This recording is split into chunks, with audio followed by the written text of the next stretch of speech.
พรุ่งนี้ก็วันหยุดวันนี้ก็จัดธรรมดาประเดิมเลยเนี่ยกุ้งขาวอย่างนี้เนี่ยเพื่อนๆจำไว้นะระหว่างนั้นเนี่ยก็อยากบอกอยากสื่อสารว่าเนี่ยเป็นกุ้งธรรมชาติเราอยู่ต่างจังหวัดก็อย่างเงี้ยจะพาจะลาบจะยำแจ๋วเลยวันนี้น้าจะมากินกับส้มตำนี่ชอบนะมื้อเย็นไม่ใช่ไม่ชอบนะเป็นนะชอบนะชอบมากเลยมันเป็นอะไรที่แบบ Amazing มากเนี่ยไข่แน่นๆจับเมื่อวานนะที่เมื่อวานนะอันนี้ปลาเสลียบต้มส้มใบชะม่วงโหที่เด็ดเลยยุงชุมมาทะเลชุ่มมากเลยแล้วก็มีน้ำจิ้มรสเด็ดก็ขาดไม่ได้เนาะธรรมดาไม่ต้องอะไรกันมากเลยลุย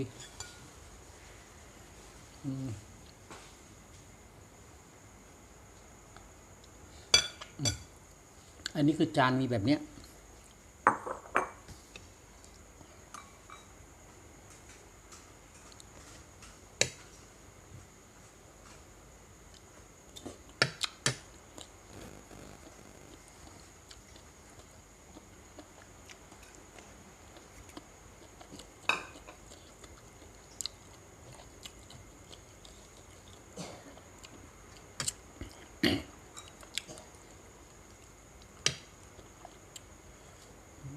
ไข่เหลือง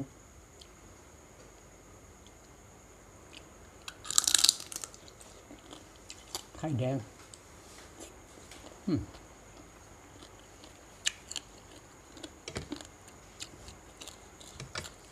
อร่อย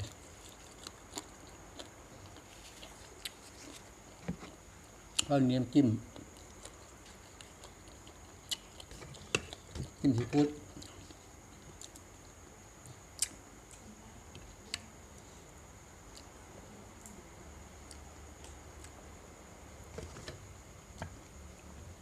จริงๆก็อยากให้มือบางทีก็แสบเนาะขอเป็นตะเกียบแล้วกันอย่าวางง่ายเลยเพื่อนๆเลยแต่ชอบยิ่งส้มตำเนี่ยชอบมากเลยส้มตำปลาร้าเนี่ยโหยังเด็ดเลยชอบเลย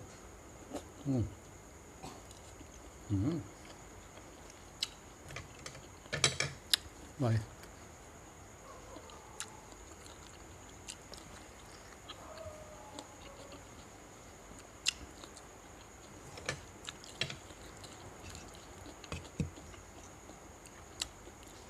ธรรมชาติแล้วเนาะ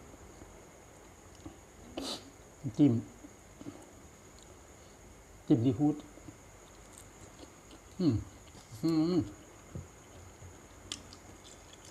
ไว้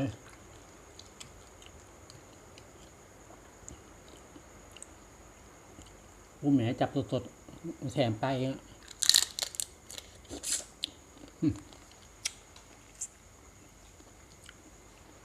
ถ้าเพื่อนไม่กินดิบกินอะไรก็ต้องขอโทษนะขอโทษอย่างสูงเลยเดี๋ยวน่าชอบ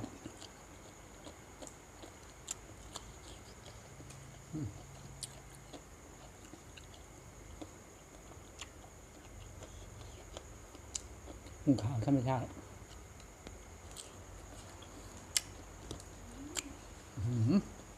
เปรี้ยวเผ็ด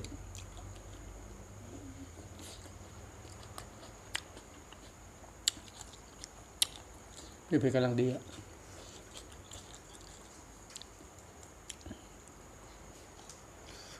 ยุงก็ชุมยุงอยู่เละชุมตัวเล็กแต่สดหวาน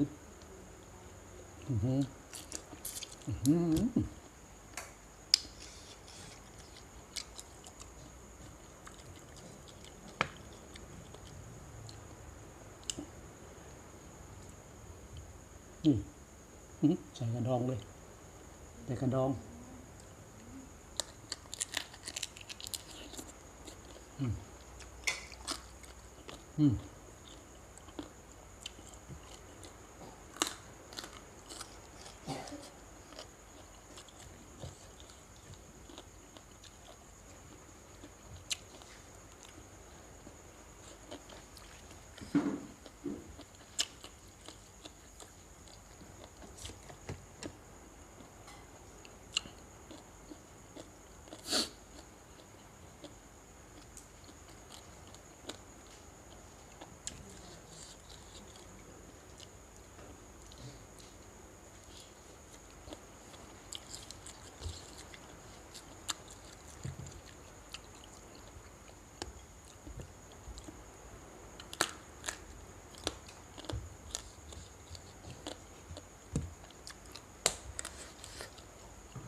กล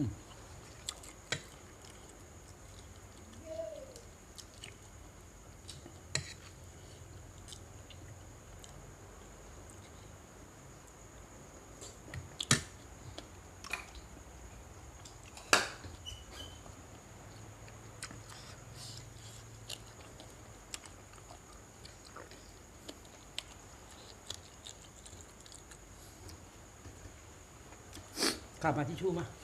กินแล้ว เผ็ดมากเลยทำเองเพลเองเนาะจิ้มยั่วๆอ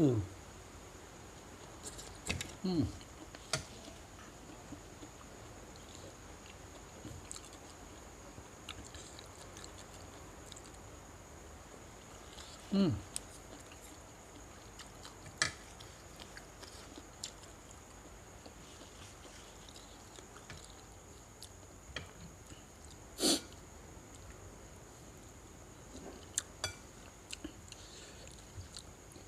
ส่วนปลาเนื้อเขาก็จะอารมณ์ไม่เหมือนทอดนะจะเป็นแบบเนี้ย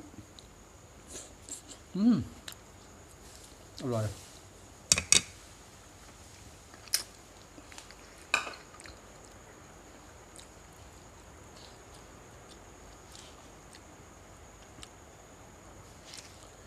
เนี่ยกินดิบๆจะเป็นเงี้ยกินแบบซูชิเนาะแต่ว่าดิบเลยแรงไงก็ไม่รู้อย่างเงี้ยสไตล์ชาวเล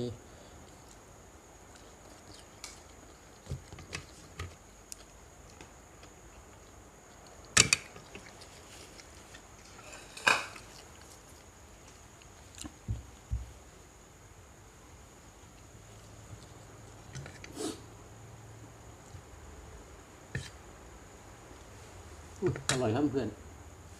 อร่อยจริงมันจะแกง